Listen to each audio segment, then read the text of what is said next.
For Franciscan Beat, I am Matt Walker. In today's news, FUSG holds in-house elections. President Donald Trump flies to Puerto Rico, Las Vegas shooter victims released, and 7.1 earthquake in Mexico, knife attack in Marseille, and Ohio officers released from hospital. All this and more on today's Franciscan Beat.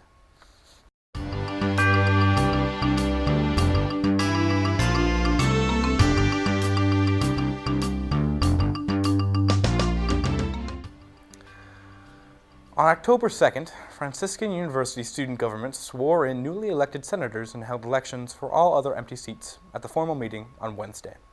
Paul Nick had won the sophomore seat, and Jeremiah Poff and Francis Herrox had been elected by the two junior seats. They joined the newly elected freshman senators Monica Surorek, Michael Williams, and Ann Cortese. After Idzik swore them in, the meeting was adjourned.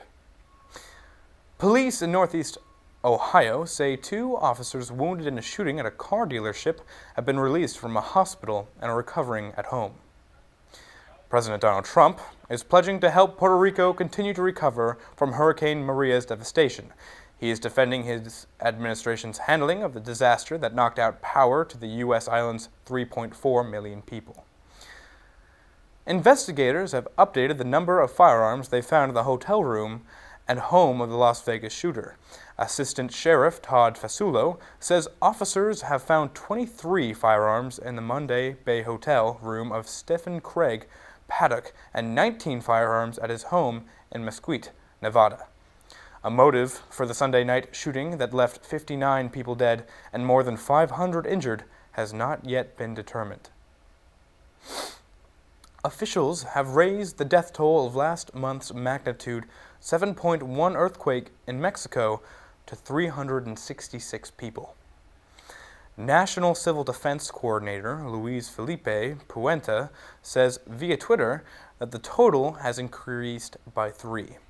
The last remaining bodies are being recovered from a collapsed office building in Mexico City. The toll in the capital stood at 225 on Tuesday.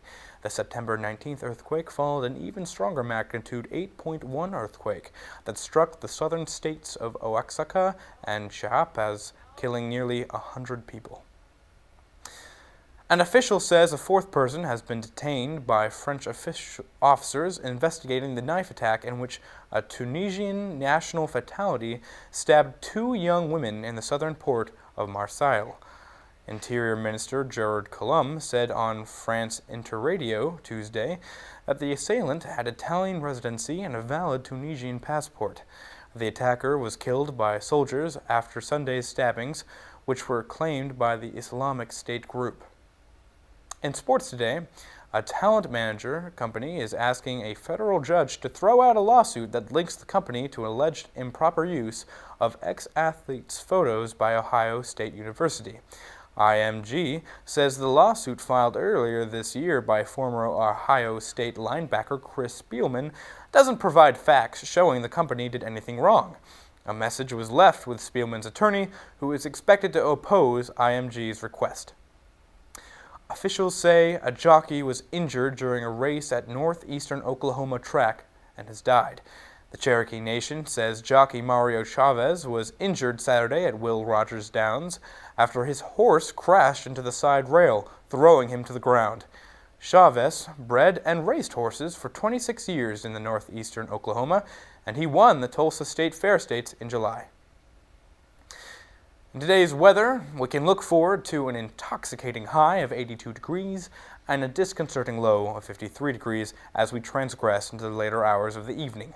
Humidity will be at an all-time average of 42%, while precipitation shall be non-existent. Tomorrow, we will continue our exploration of the Sahara as temperatures escalate to an exceptional 83 degrees throughout the day, and then drop to a moderately chill 63 degrees in the evening. For Franciscan Beat, I am Matt Walker.